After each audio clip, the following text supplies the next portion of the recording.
You're listening to Cinema Rex. It's an Iranian film podcast, episode 54, Kourosh Ahari's The Night on Shab.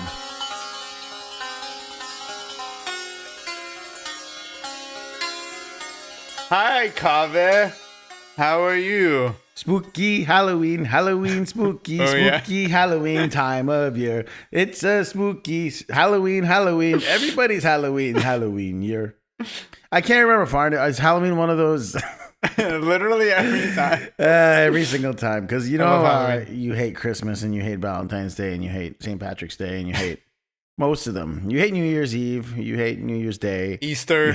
You hate Tuesdays. What else? Labor Day. If there's one thing I hate more than Christmas, it's the proletariat. Yep, that makes sense. Do you want to go first? Do you? Rud Bashoma Dustan Aziz. This is the Cinema Rex podcast where we talk all things Iranian films, television, movie, acting, hotel concierge, creepy hauntings, Chadori ghost. Chadori ghost.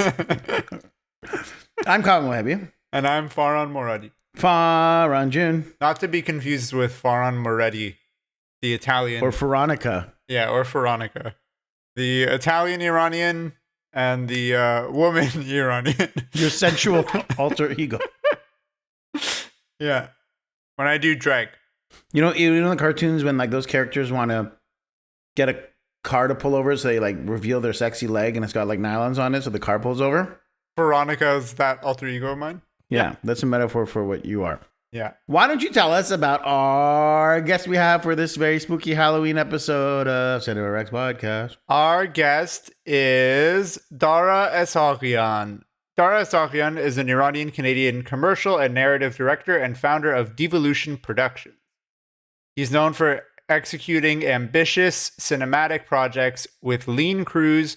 Dara is now expanding into narrative filmmaking through his new company, Resolution Pictures, dedicated to elevated genre films exploring identity, technology, and humanity. His short documentary, They Can't, So I Must, won Best Short at the Montreal International Black Film Festival and the 2022 TVO Short Doc Contest, while his latest short, Final Report, showcases his signature blend of visual, world-building, and philosophical storytelling. Dara, welcome to the show. Thanks for having me. I really appreciate it. Aren't you guys also family? I always thought you were cousins or something. No, but we grew up together. Yeah, we grew up together. I knew, like, Bayon's your cousin, right? So some of my other friends are cousins with Farhan, but no, not me in this case. But are you guys one of those friends that you kind of sometimes refer to each other as cousins, as Iranians will often do?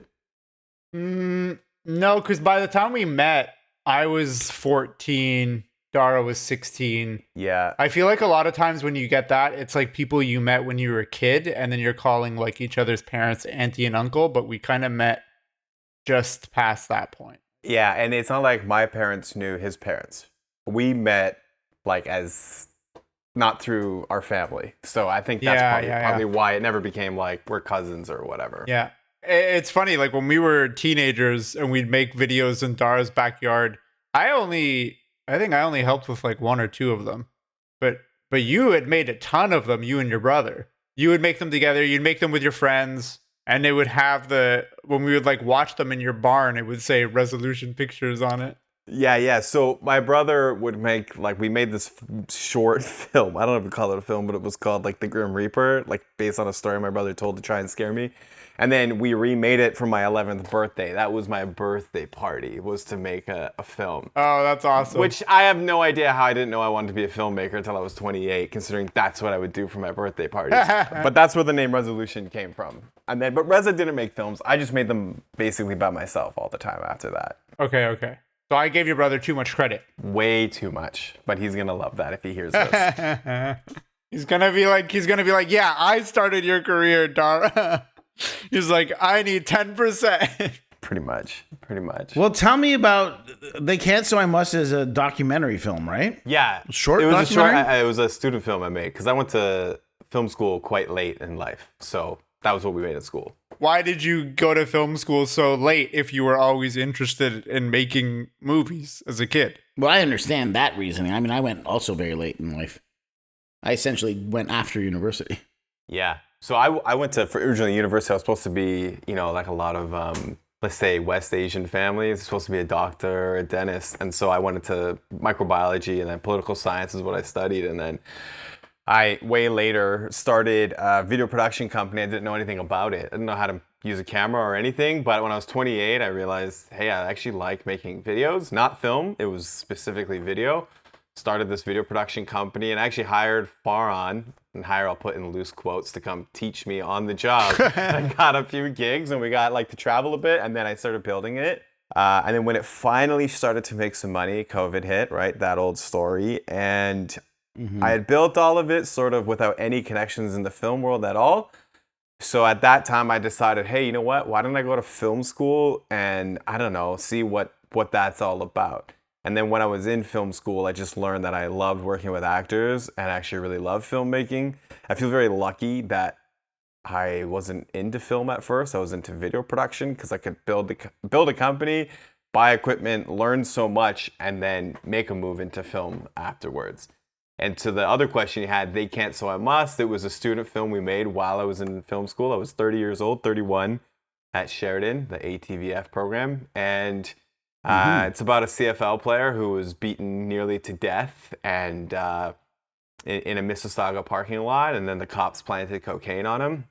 It's sort of a story that compares what does racism look like in Canada versus the United States, and the thesis of it is it's pretty similar. It's just a little more hidden in Canada, but it's there. And it's kind of told through his story after the beating, it's not about the beating. So it ended up doing pretty well, but it's not the type of filmmaking I wanted to do. It's like what I got assigned in school. Right. And now it's more about building the actual filmmaking I like, which is sci-fi, which is about, what it's mean to be human and all that kind of stuff. Which one of you guys, if you guys both met when you were in your teens, surely one of you picked up the reins of going filmmaking route first. Which one of you? Was it Farhan? Farhan, yeah, big time.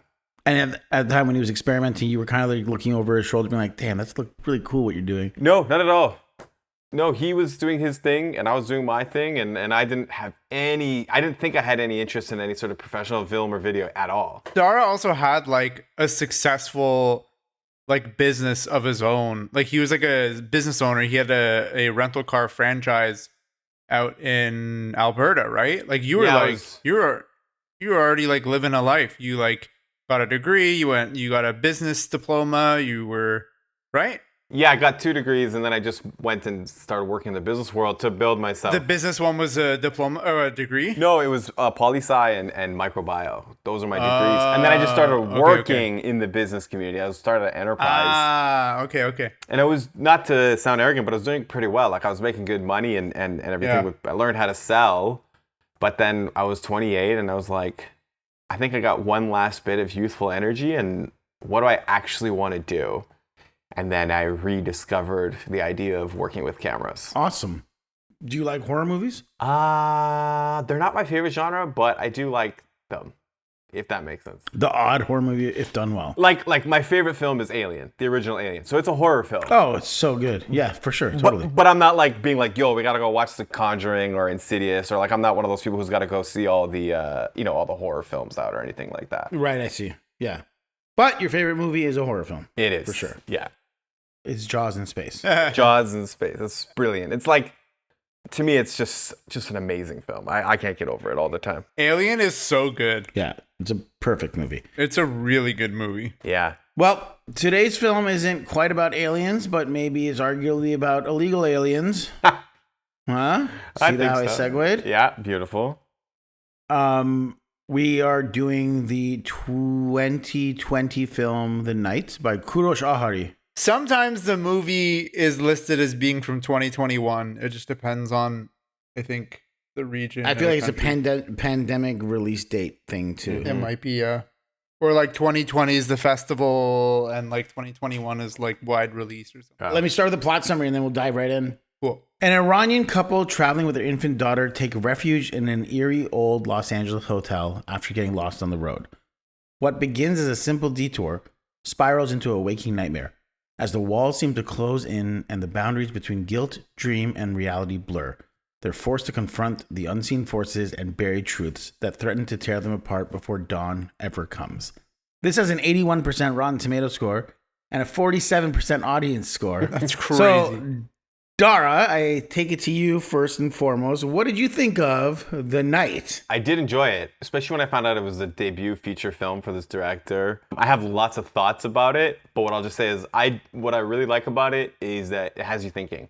So you're watching, not thinking like deeply, but you're watching, but like what's going on? You know, you're trying to piece it together, and it has some thematic storytelling. That's good. I like when we're succinct off top. Yeah. Farm will tend to be like, here's my 9 pages of notes that I'm going to just throw all out there first, and then probably bring back up later on. Farm, what are your 9 pages of thoughts on what you thought of The Night? Okay, here I go through the bullet list. You ready?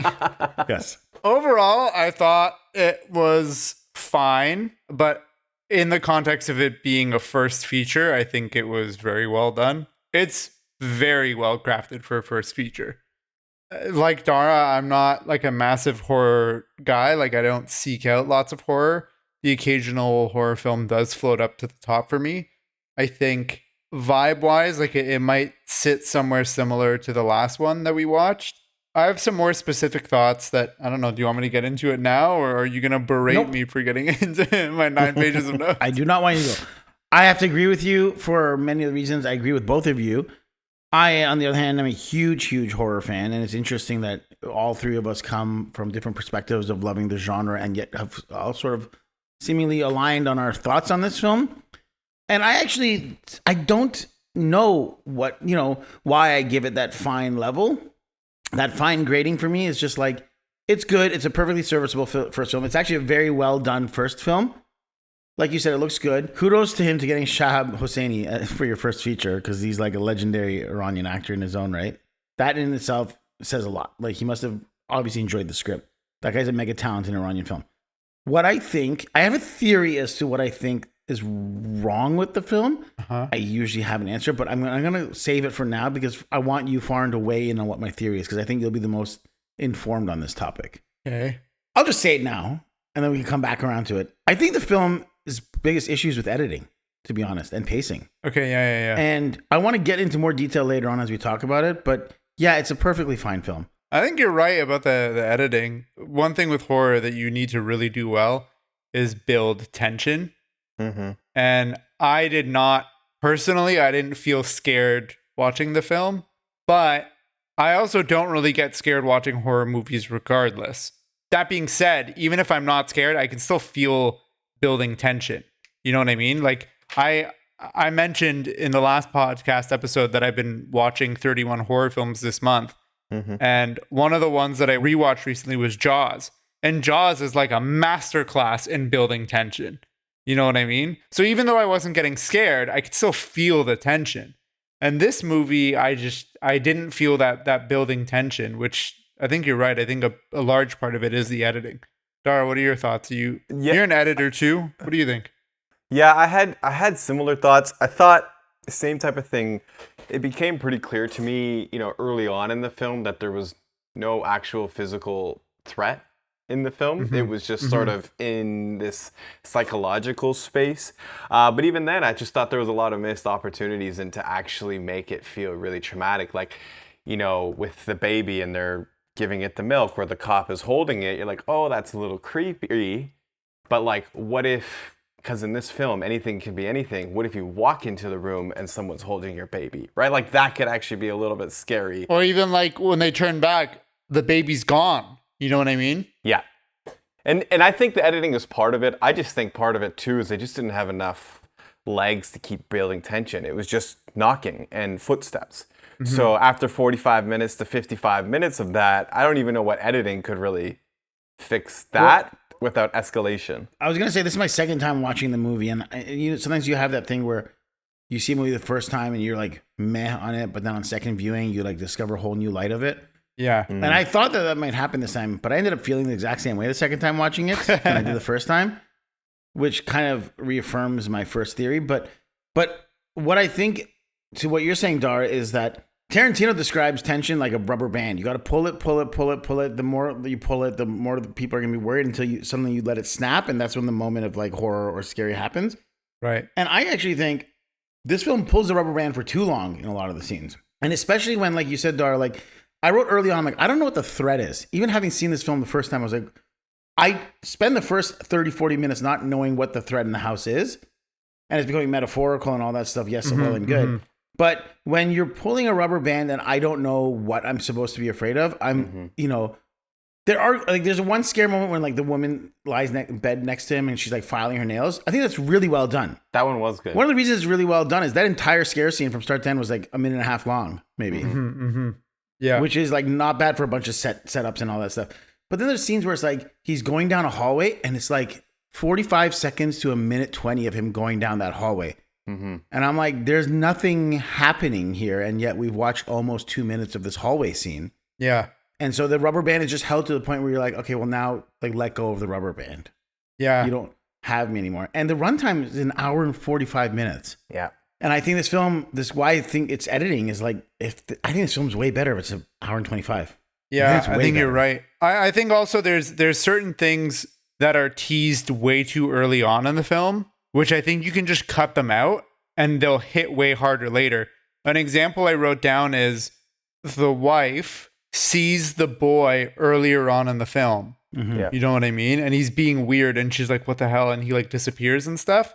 And then later when she sees her husband acting strange, she's like, oh, you're being crazy again. She's not like, oh, it's this place. You know what I mean? And then the second time she sees the boy, then she's like, oh no, it's this place. Where to me, it's like, okay, well, if you had removed the first one, then you're building it a lot better in the story where her view of it is my husband's going crazy. Then she sees the kid and she's like, oh wait, no, this place, there's something weird about it. Yeah. So you're talking about structure specifically.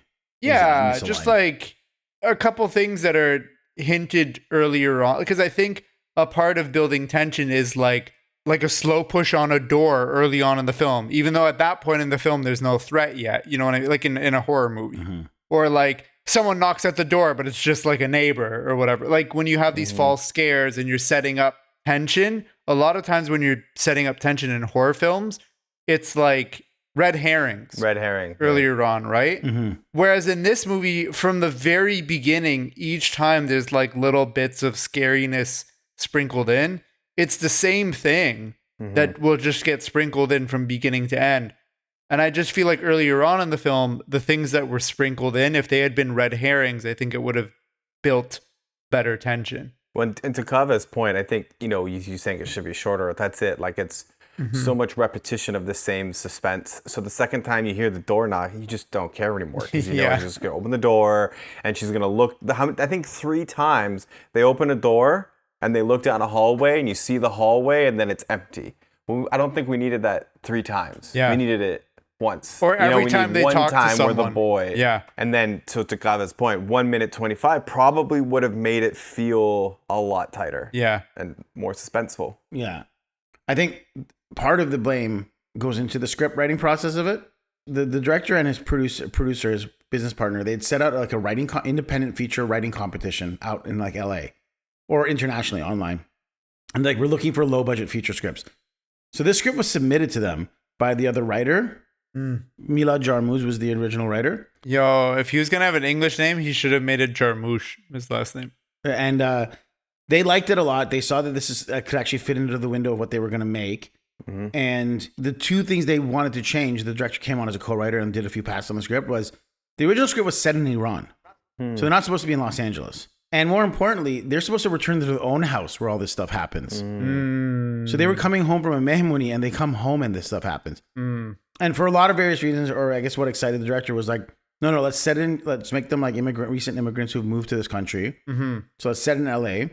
And let's set it at a hotel because maybe he thought hotels were creepy or whatever. I mean, he has some reasons that I'll go into specifically in behind the scenes trivia. And I do wonder if this story took place on the dusty back roads of like a rural Iranian countryside, if it's not that much scarier and like better. Because one of my original notes off the top, and I want you to know your thoughts on that. Like a chai khana or whatever, like a tea house on like some dusty path on the side, and there's like one old man. Well, it's supposed to be taking place at their home. The conceit is like you can't find your directions home and you're quickly running out of gas on the streets of LA at like, okay, it's 12:31. You're never really that abandoned. Like Los Angeles has 4 million people in it. Right, yeah. It didn't feel like they're like, we need to stay in this hotel tonight on our way home from this mehmoni because we're lost. It's like you're in LA. Yeah. Like there's a million things you can do. You can call cops, you can get directions, you can find things, gas stations everywhere. But if this same thing was happening down a dusty, rural, unlit Iranian desert town, all of a sudden it's like, oh, they're like, they need to get home or camp out or somewhere for the night. I think in the answer of the movie, they're in a pocket universe at this point. You know what I mean? A multiverse? Yeah. Where it's like, it's basically like purgatory in a sense. It has to be, right? Because when they're driving the car after they leave their friend's house, and they hit that thing that isn't there, right? Yeah. That's the whole thing. Yeah. That must be them like exiting reality. Yeah, and that's why their math doesn't work anymore. All that kind of stuff. Yeah. Their math stopped working before that, though. I think that was leading them into this pocket reality. Because my thought when they don't hit the thing that they think they're hitting, my thought was, if you're in a back alley street like that in LA, the reality of that is more scary than what I'm watching right now. Like the people who are going to be hanging out in those alleys that are going to come out, and they're just standing out there calm. So for me, that was my first indication. And I don't know if that's intentional. Maybe that's me reading into them. Like, but they must not be in you're talking about the LAPD, right? Yeah. Yeah. I mean, because there's also a version. I remember the first time watching this film, and I don't think I believe this right now, but I was like, oh, they've died in that car accident. That thing they hit was a car accident, and they're dead, which could be one reading. I don't think that's really the reading here, though. I don't think that's what the filmmaker's going, like they were dead all along. I just think the film's like got loftier ambitions than story about people dead in a purgatory because they died in a car crash. Right. Yeah. It's not lost. But that is one very readable interpretation. Well, my one thought, because again, I think it was a fine film, but what I think was missing was that it seems to circle these themes of, lying is going to eat you in the inside. But ultimately, I just don't feel the film actually had a theme or something to say. And I think that's why it's kind of hard to like almost piece it together, because we get it. Like, cheating is bad. Lying is bad.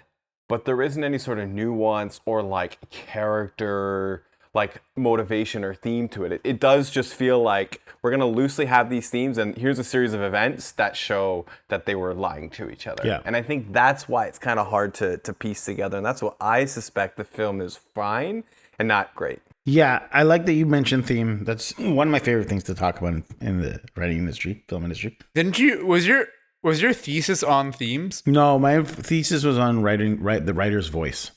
Oh. I guess themes was like a subheading of that, but like, yeah. It was about like trying to discover your voice.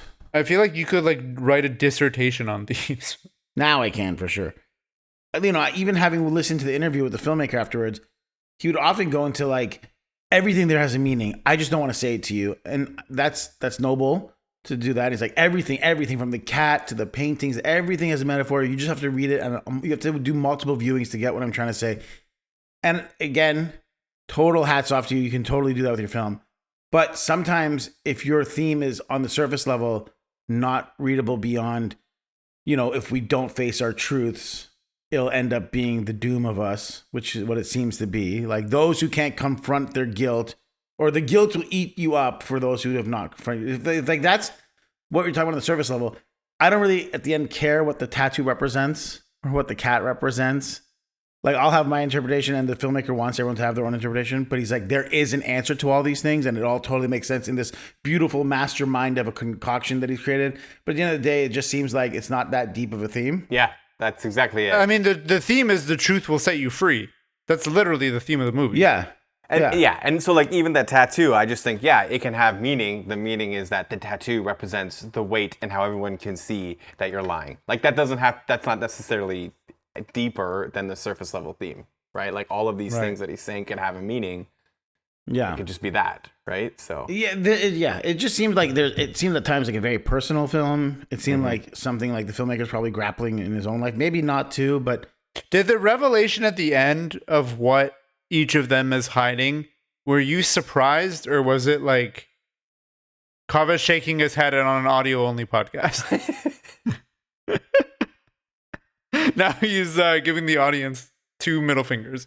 Go ahead, Dara. Go ahead. I'm usually slow to pick things up, but pretty early on, I knew that what was going on was some sort of reflection of an abortion and infidelity. Yeah. I picked that up pretty quickly. Yeah. I don't know if that's a sign of great filmmaking or poor filmmaking. I really don't know. But so the revelation to me was, it's almost when the revelation happened, it's like the film slowed way down for me. Yeah. That's why I wish it had happened later. And why like a lot of the scary things early on were like red herrings. And it was like, if the movie was like trickle-truthing us. Mm-hmm. But immediately showing like this other girl and showing the like, and she's like, oh, you lied to me, whatever. And then it shows the kid, and the first time we see the kid's like, Mom. It's like, oh, okay. Like, I know that's the kid that could have been. Yeah, the Ghost of Christmas Past or whatever. Yeah. Or like when you see the woman dead in the bathtub because she's taking her own life. And then like you see another scene where like she's in the house and it's like, look what you've done to me. Then you see another scene where it's in the hospital, they're trying to revive her. Then you see another scene where she's in she's a body bag in the morgue. I'm like, I know, like there's tension. There's no tension here for me. I know. Yeah. It is. I get it. Yeah.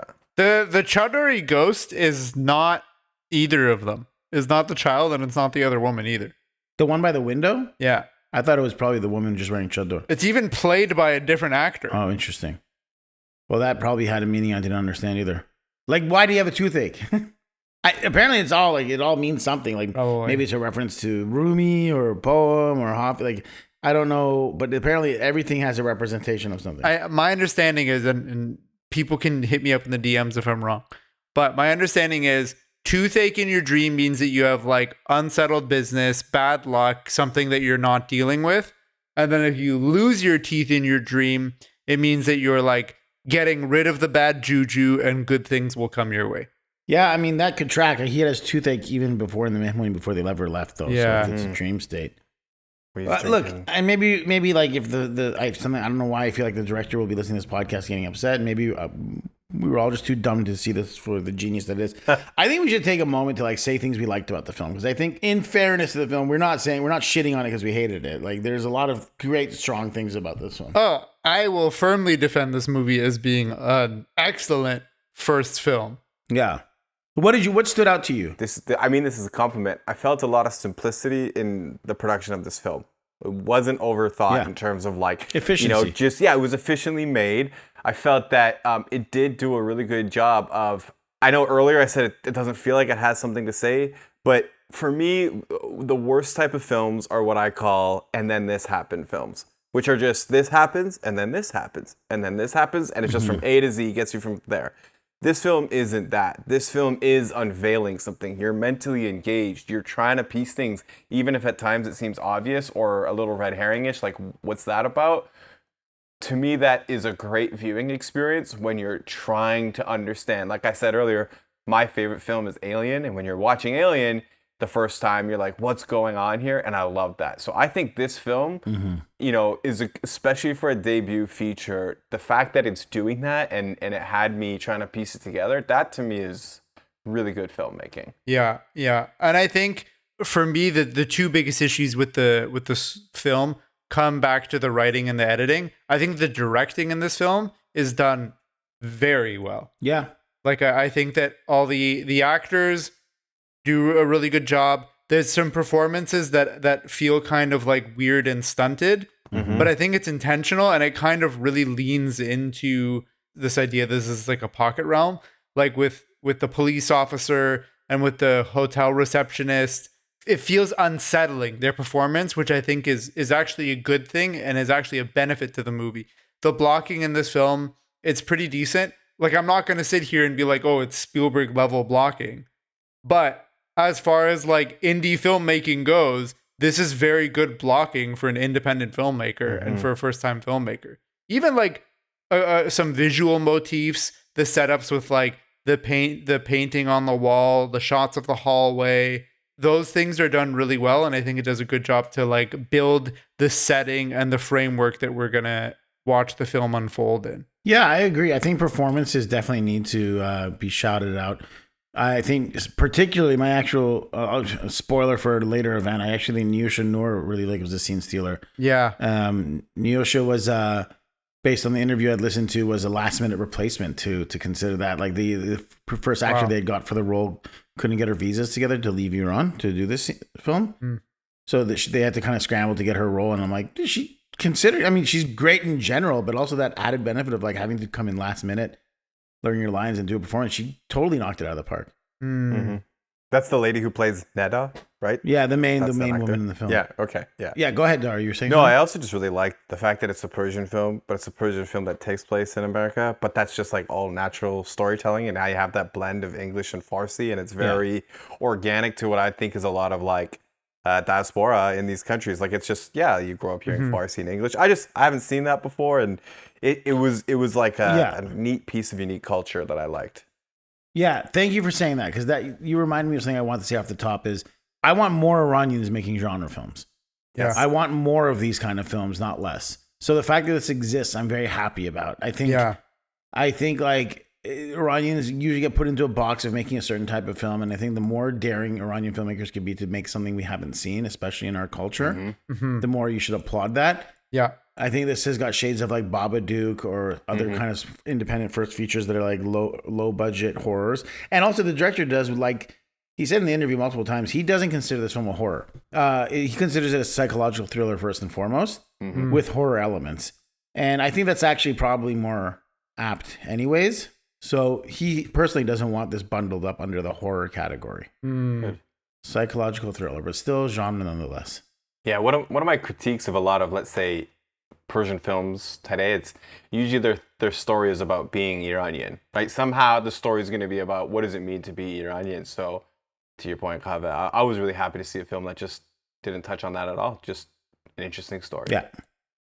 It is now time for behind the scenes and trivia. I'll just read a few. That is not that much. Apparently, according to IMDb, this is the first American film which got resales in Iran after the Iranian Revolution. Which I guess by resales it means it's sold distribution there. Well, I think it's technically an Iranian co-pro. My understanding is that even the budget, half of the budget was covered in rials. Huh. Oh, really? For like Toman, realistically, but yeah. Is this just Farn's bullshit quarter where you come up with fake facts at the moment? Well, I mean, the percentage of it, the percentage of shares, I don't know. But someone in the cast or crew, who I will not rat out, told me that you know someone from that. Told me that it's Shahab Hosseini told you this. That the movie was covered with American dollars and with a rial. Cool. I didn't know you knew someone from the film. That being said, cast and crew don't always know the like financing of a movie anyway. So no. They could have just made this shit up too. And that's probably why it's not about being Iranian. Yeah. So that it could actually sell in Iran. Well, it's interesting because I did think about like how the Nyusha Neda character, she wears essentially a version of a Rusari throughout the entire film, even during the Mehmouni scene. Yeah. And she's not coming off as a particularly religious woman. Yeah. Like she's like at a Mehmouni, she got her hair covered. But then the other woman, the American woman who's learning Farsi because of her husband, she doesn't have a Rusari. And I didn't know, she had no hair covered, nothing covering her hair. And I didn't know what that means for Iranian films. Is that specifically like Iranian women with cover? But I don't think that's true though, because if you have a picture of Angelina Jolie in the magazine, they still have to cover it up. Yeah. So I don't know what that I think is. these rules are becoming very loose. Fast and loose? Okay. Yeah. I also felt shame in that second scene because there's this she white can woman speak with red Farsi hair and just you speaks can't. Farsi and I can't. I'm watching it with subtitles. Oh, is her Farsi like, better than yours? Yeah, because Is yours non-existent? mine is minimally existent. You know, Okay, great. when I did go to Iran, I was learning a few things and could get by, but no, it's pretty poor. That's okay. Everybody has to start somewhere. Yeah. Okay, I also have, as we mentioned, this is Kourosh Ahari's directorial film debut. He wrote the screenplay in about 10 months with Milad Jarmusch. Milad Jarmusch, who had entered so I guess they wrote it over a course of 10 months to get it ready for production. George McGuire played the hotelier, also played a hotelier in David Fincher's The Game. Oh, Kaveh. So he's played that character twice. You just wait for the behind the scenes fact that I have for you. Oh, interesting. Okay. You want to hear it now? Yeah. Michael Graham, who plays the cop, of his last 25 credits, 19 of them are officers of some kind. Oh, interesting. 80% of the roles that he's played are some kind of police or military officer. Interesting. 80%. Okay. It premiered at the Santa Barbara Film Festival in January 2020, which explains the 2020 date that I saw. You're not supposed to pronounce the T in Santa Barbara. Santa Barbara. Yeah. You're not supposed to pronounce any of the T's in Orano. The film boasts a total of 10 executive producers. Are you supposed to pronounce the T in 10, by the way, Farm? Yes, but not an executive. One of which is, as the trailer boasts, the EP of the Texas Chainsaw Massacre. Oh. But it didn't say which one. Oh. Because there's like 4 films by that same title. Right. Like that film's been rebooted to oblivion. I'm seeing that this week. This is Leila Pourmohammadi's second film as an editor. Her first job in the industry was assistant editor on Panayi's Three Faces. You like that fact? I did. I'm nodding Good. on an audio-only podcast. Good. Because that's the fake fact. There's no such person as Leila Pourmohammadi. You know what's funny, Colin? I was Googling her right now, and I'm getting like no results, and I'm like trying different spellings of Leila. There's a new thing, Dara. I'll put a fake fact in with behind the scenes trivia to try to get Farhan off his. So far, I'm 2-1. But I feel like your lies are becoming your lies. Your lies are becoming way too like plausible. Tell Dara what your first lie was. Jafar Panahi's film The Taxi. Yeah. This inspired the video game Crazy Taxi for the Sega Dreamcast, which was based off easy of to this catch. film. And then he's like, that's impossible. But he was like, that's impossible. That's impossible. His reason was it came out first. Yeah. I nodded. I was like, huh, and I was like, wait. That's not possible. Yeah. That's funny. That's a good one. The painting. Now, this is an interesting one. I really like this fact, actually. Do you remember the painting with the man staring in the mirror and his reflection has his back to him? Yeah. Which is the very last image of the film is replicating that image. Yeah. I was like, okay, that's interesting. Let's look down the rabbit hole of what this painting is. The painting is called Not to Be Reproduced. It's a 1937 surrealist painting by the Belgian surrealist painter René Magritte. It's currently owned in the museum somewhere in Rotterdam. This painting was commissioned by Magritte to do for Edward James. And it's supposed to be James. It's supposed to be the guy who had commissioned this painting for him, but essentially it's a surrealist. It was like a 1930s surrealist poem. What it speaks about identity and reflection and like self-analysis is left for interpretation. But I think the painting touches on these themes of identity and man's nature of like self-examination. That's the word I'm looking for. And I think actually the painting is quite creepy. I actually really like it. Yeah, I like the painting. Yeah. So yeah, Not to Be Reproduced is the name of that painting, which clearly had something to do with the final image of the film. Mm-hmm. That's really it for behind the scenes and trivia. There's a lot about how everything from the cat to the tattoo, like I mentioned, has deeper meanings that you're supposed to watch on multiple viewings and you'll slowly piece it together. I've seen it twice and I'm a dum-dum.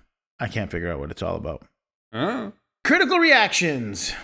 At the Moulin Film Festival, it won 2020 Best Director, Best Actor, and Best Screenplay, which is a horror film festival in Spain. Mm-hmm. Wow. So well recognized there. It won the 2021 Best Feature at the Grimm Fest, which is another famous horror film. Very cool. Peter Bradshaw of The Guardian said that the film delivers a clammy shiver of disquiet, giving it 4 out of 5 on Rotten Tomatoes. Thank you. Roxana Haddadi of Hajiba. I don't know that one. After I watched the film, I was like, I'm going to take a look at Rotten Tomatoes and see how it did. But I knew right off the bat it was going to kill it on the critics' ratings because it kind of hits all the check boxes of what's going to hit a high critical acclaim film.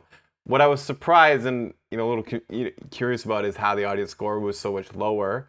And I think for me, that kind of spoke a little bit to maybe some of these critics just look for the same stuff over and over.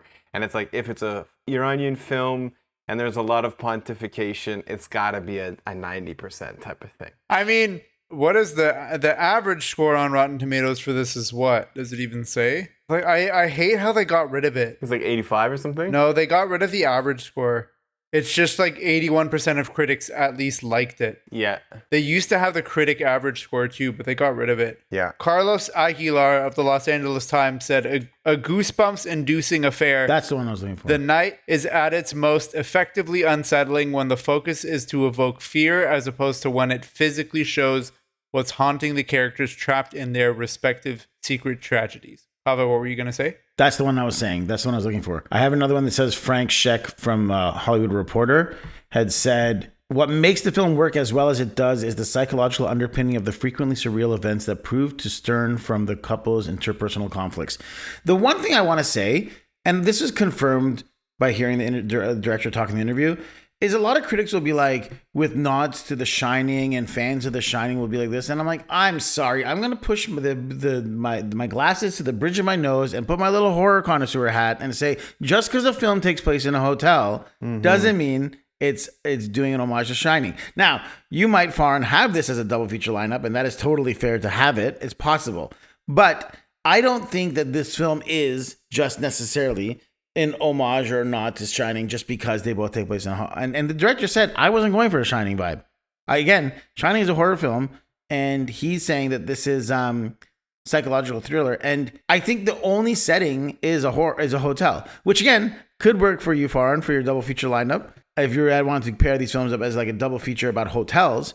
But I don't think this is necessarily like a nod to The Shining. That's my only nitpick I wanted to say as the horror nerd. Fair. Deeper analysis. Dara, what is your deep-rooted themes that you think you took from this film? So I think the one theme that I took away off the bat was that lying is going to eat you up from the inside out. And then, the main question is, does the main character continue to lie or not after this film? Which I suspect that he does. I think he's the main character is a bit of a villainous type of character. That was pretty much it to me in terms of what any sort of deep themes that were being explored in that film. Yeah. I didn't really get more than that. Yeah. I think, like, to just step on Farn's toes, I think the idea of the truth will set you free, or the idea of like how guilt has a way of manifesting and it makes your soul rotten to its core if you don't address your inner demons. You'll be forced to repeat those same mistakes over and over again. Those are themes that kind of feel like they resonate right to the top and sort of bash you over the head with. Can I just say though, the reason I didn't quite see those themes is because I didn't see any sort of, I know he was a good actor, but I didn't see any of that like inner conflict about like who he's going to be as a human being. Yeah. Like he was very upset when he saw Sophia dead. He was more upset then than when he saw his baby dead, which to me was a little odd. But I just didn't pick that there was an actual conflict for the character internally. It was just sort of trying to get away with his lies, and at the end I kind of feel like he did. Yes, but his wife, Neda, is also dealing with her own truth, her own guilt and her own secrets, and when she's able to confess them and release them, the lights return in the house. Yeah. And he won't rise to that same occasion to her. She's come to face her truth, and so it's illumination to the home. He isn't, so he's continuing down the spiral of like madness and whatever. So I think like even though there isn't that dooms not just himself but his whole family. Yeah, because he won't let truth have its day. Yeah, and I mean the film comes very close to teetering on the line of it was all just a dream, anyways. Yeah, it does. It's very close, especially because it like if the mirror thing doesn't happen. Yeah. Yeah. So he wakes up at the end, right? And he wakes up and he realizes he didn't stab his wife. Sorry, I don't know if spoilers are allowed on this podcast. I can't remember. Yeah, that's fine. He realizes he didn't stab her. Her tattoo is gone. His is still there. So what I was trying to figure out is when she tells him the truth, right? How whatever. Yeah. How does that line up? Like, did they go to bed some point in the middle of this night, or was it was all just a dream? But then her tattoo was removed because she had the tattoo right from the beginning. I think the director wants you to watch that 2 or 3 more times before you can figure out what's happening. For me, it's that he's trapped in a pocket dimension. She has probably escaped. Oh, that's my reading of it. I think it all has to be his own head. Yeah, to me, when I watch the film, like it's just got to be in his own head. That's the only way that kind of makes any sense to me. It's his own personal story, and the tattoo is more for the viewer than it is for them. Right. Maybe the back-to-back painting, the first painting that he sees, to me, I was like, oh, is that like a previous victim of the hotel, or like the hotel manager? And the other thing too that the hotel manager says, he alludes to all these other deaths that he's witnessed, and my thinking is, oh, maybe all these other people who died that he's talking about, like having met who died and having witnessed the deaths, are people who either died as a result of themselves not letting the truth out, or the people around them not letting the truth out. Yeah, very like Shining, actually. Now that I think about it. But yeah, I just thought that's one of the reasons why early on in the film I thought, oh, they might be dead. This is just purgatory, or this is hell. This is the hotel between heaven and hell. Right. That hotelier's death. You know what I mean? He's like, I've seen Bobby Kennedy die. I'm like, okay. He was I the didn't younger expect a brother. Bobby Kennedy reference. Yeah. I have a question. What do you think was up with the vaping? It's just such a weird character quirk to write in. Do you think it meant anything, or is it just, hey, let's just have a vape? Who was vaping?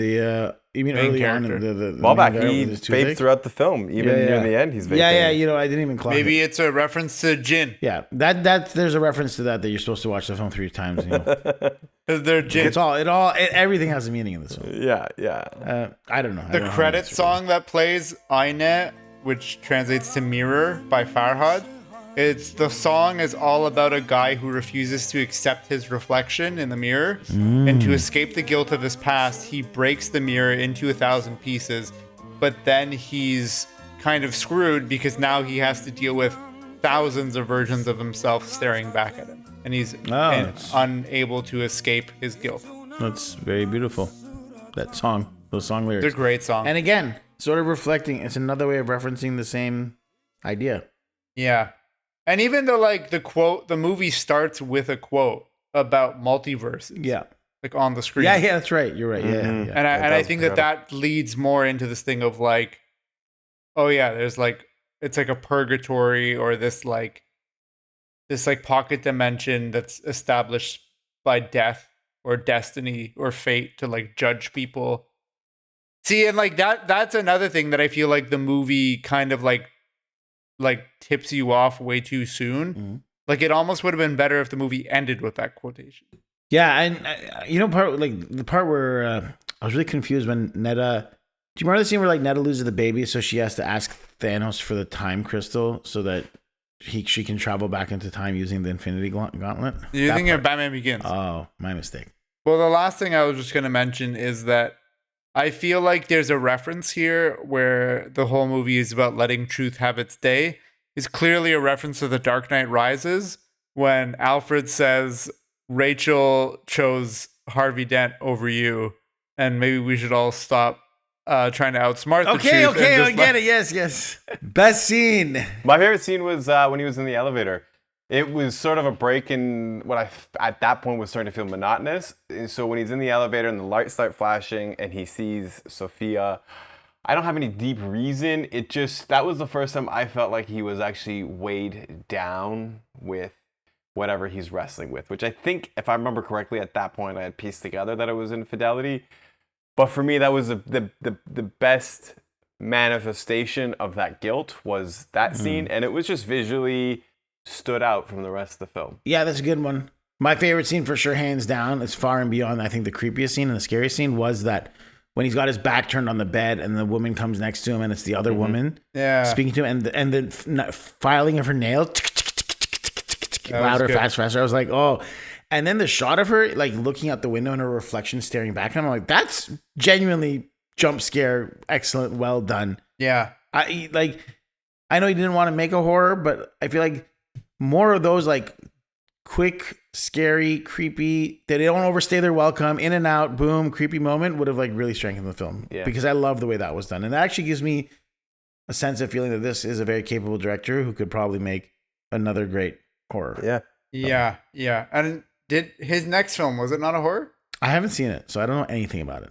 Like literally nothing. My favorite scene is when after they meet with the hotel receptionist and they're walking through the hallway up to the room. That was my favorite scene because I thought that it did a good job of like building the setting or the playground or the sandbox that we're going to play in, even down to that really interesting portrait on the wall, the dolly zoom down the hallway, like all that stuff I thought was really, really cool.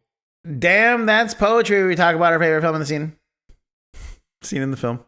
Give me a favorite quote. Favorite scene. Quote. Yeah. My favorite quote, I just thought it was a great line. It's, I'm drunk and hallucinating. How about you? That was my favorite That is line. a good line. Yeah. Right? Because the whole time up to that point, I was like, oh, like, I love that they brought in the drunk dynamic because does everyone else just think he's, drunk, hallucinating? Yeah. But then she reacts and then he just says that line, I'm drunk and hallucinating. How about you? I just thought that was poetry. That was my favorite part of the film by far. That was good. Yeah. I like that quote that you pulled, Dark, because it reminds me. There's this part earlier on in the film, the first time that he hallucinates, and her response to him. Do you remember what she says when he first says the crazy stuff? What doesn't she say? Like, you're drunk and hallucinating or something like that? No, first she says that after. Her first reaction is, "Are you having another mental break?" Bro, I'm right. Or like, are you acting crazy again? Yeah. Which to me, I'm like, oh, does he have like a history of like being crazy? Is this like Shutter Island vibes? Like, is he just crazy this whole time? Yeah. Yeah. So for me, that quote, I loved it. And then it made me realize, at least until the ending, like they're in this together. Yeah. Versus alone, which almost took away from the horror after that moment, but still. Yeah. Far and June, what's your favorite quote of the film? There's a scene where the wife runs out of the hotel and she has her daughter.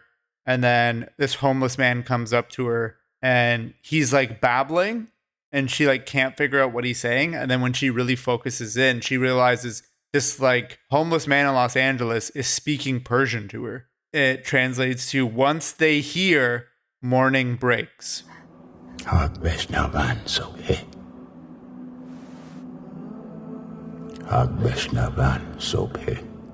Yeah. Or once they listen, or once you hear it, the morning breaks. That is once they hear the truth. No, just once they hear. It's like translated differently in the subtitle. I think the subtitles, is when you hear the truth, it will be morning or something. Right. But the Persian version of it, I thought was very poetic. That was mine too. Wow, funny coincidence. Best performance, I give it to Nyusha Noor. Yeah, Nusha. Very good. Same. Yeah, I think so. I didn't have any strong feelings about performance. 2.5 for Noor. 0.5 for apathy. Festival of cons. I think we got a lot of the cons out of the way off the top, so I don't feel like digging any further. Double feature lineup. Farn, what do you have for double feature lineup? I have Shutter Island. Whoa, that's a good one. Yeah. You thought I was gonna go with The Shining, didn't you? Why would I ever think you were going to go with Shining? Even if the director's saying that they're not intentional references, there's enough of like overlap there between the two that I think that you could. I think that it's a valid answer. For me, it's Shutter Island because the whole thing is about this guy who is lost in his mind over the guilt of what happened in his past with his family. Yeah. That he refuses to acknowledge. And as a result, he's like, instead of being confined to this hotel, he's confined to this asylum on an island. Yeah. Right? Yeah. So I think I would watch this first and then I would watch Shutter Island because I think you can show how directors/writers with a ocean of experience between them tackle similar themes, right? And I think that for me, it's like the issues that I take with this movie are not to be like a mark of negativity on this director, because I think that when a movie like this is done masterfully, it's done by Martin Scorsese, who has like 40 years of experience under his belt. You know what I mean? Mm-hmm. So for this guy to do this with his first attempt at a feature film, I think is actually like pretty solid. And I think that he should be proud of the movie that he made. And I think that it would be a really interesting study for like a film class to watch these two movies and talk about that. Right. Good answer. A little long-winded, but we appreciate your efforts. I'm sorry for sharing my opinion about films on a film podcast. Mine was The Shining. Dara, your turn. Just kidding. Mine's not The Shining. Dara, go ahead. What's yours? Mine was Annihilation. I was hoping you were going to say The Shining. Now, my reasoning is kind of similar to Farhan's, but I feel that Annihilation and this film are very similar in their ambiguity. And to Farhan's point, to me, they represent two different stages of a filmmaker's career, whereas Annihilation is sort of, you know, where a film like this could lead to. There's so much ambiguity, but when you watch Annihilation, you feel that the director and the writer know all the answers, and what they leave out is so that you can basically philosophically reflect and interpret the film. Where this film, we've said, I feel, it doesn't quite have that, but it sets up the bones, and I just feel like it would be such a good lead-in to watch The Night and then going into Annihilation, and they reminded me of each other a lot. Good selection. Papa, what's yours? I referenced the 2000 Robert Zemeckis film What Lies Beneath, which is a ghost story wrapped in a domestic drama film starring, first of all, Robert Zemeckis, for the uninitiated, directed Forrest Gump and Who Framed Roger Rabbit and Back to the Future 1, 2, and 3 and Castaway. And this is a film he did right in the middle of his career, 2000, starring Harrison Ford and Michelle Pfeiffer. And it's a ghost story, and it's a horror.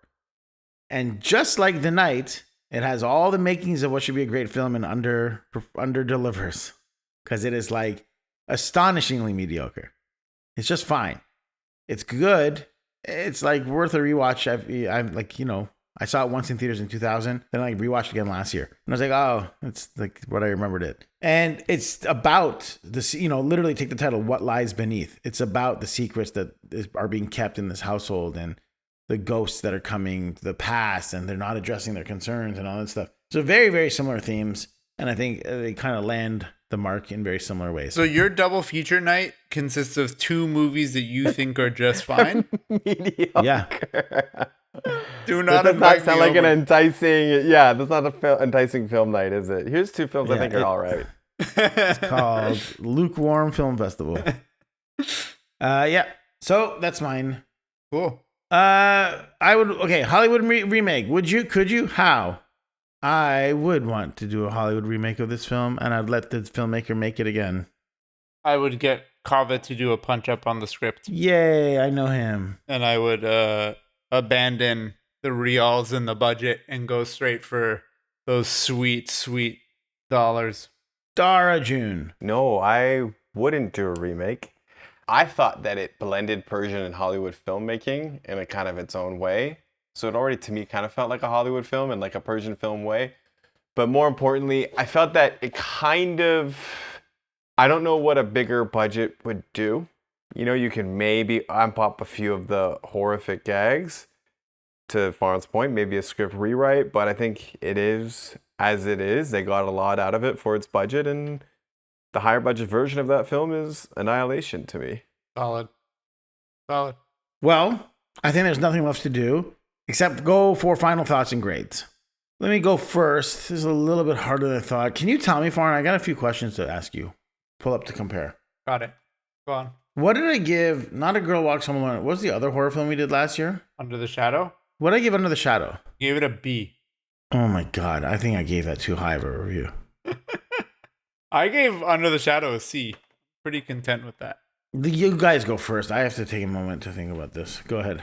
I think for me, it was a pretty strong first feature, but as a movie on its own, I thought that the twist was pretty predictable. Like, I thought the very first time that we're introduced to the fact that, like, oh, there's some things off, I was immediately like, oh, this is what it is. It's about them not sharing their truths, and their lies are this and this. Mm-hmm. I think that there's a lot of really excellent ideas in this film. I think the execution just needs a little bit of work.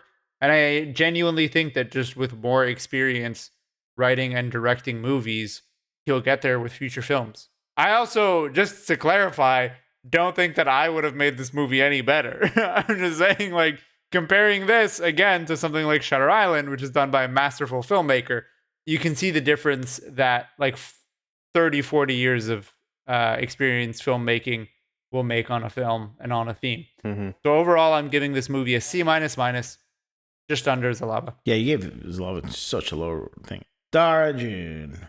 Similar type of thoughts. Looking at it as a debut feature film, I think it's really well done. I don't think it's a film I would necessarily watch again. If I were to make my first feature film was done that well, I would be very proud. So that's the context I want to set up before I say it. Yeah. I think all the critics giving it such high regard, it just doesn't feel right to me. I would give this a C minus, like a 60 or a 61. And again, to put that in context, like I think my latest film, the one I'm trying to promote or whatnot, I would give it about a 60 or 61 because I feel that if you're a director or writer, you're at your best when you're in your 60s, you know? So there's a lot of experience to come along with making this film, how it could have been made as a better film. If I were to grade it with the greatest films of all time, I don't know if it'd barely pass, but in the context, yeah, it's a 60, and I think that's a C-, and I think that's commendable for a debut feature film. Yeah. C++ for all the reasons you said. I think I gave Under the Shadow too high a review and would like to change it down the road. Okay. I think it's a better film than Under the Shadow. That means that our Cinema Rex show average score for The Night is a C-. The Night is a film that glimmers with ambition and occasional jolts of genuine dread, yet never quite sustains its momentum. While director Kourosh Ahari demonstrates a clear visual flair and an ability to conjure unsettling atmosphere, the narrative's pacing flags and the emotional tension wavers, leaving much of the promise unfulfilled. What might have been a haunting descent into psychological horror instead feels at times only half realized. That said, we should celebrate the film's very existence. Iranian genre filmmaking is an act of creative bravery, rare, adventurous, and often made under immense constraints. Even when imperfect, works like The Night deserve to be uplifted for daring to step into spaces few Iranian filmmakers have ever explored. In short, The Night may fall short of its ambition, but its courage and audacity mark a step forward worth applauding. Thank you, Dara, for being on the podcast today. Thank you for all of your wonderful insight. Anything you want to plug?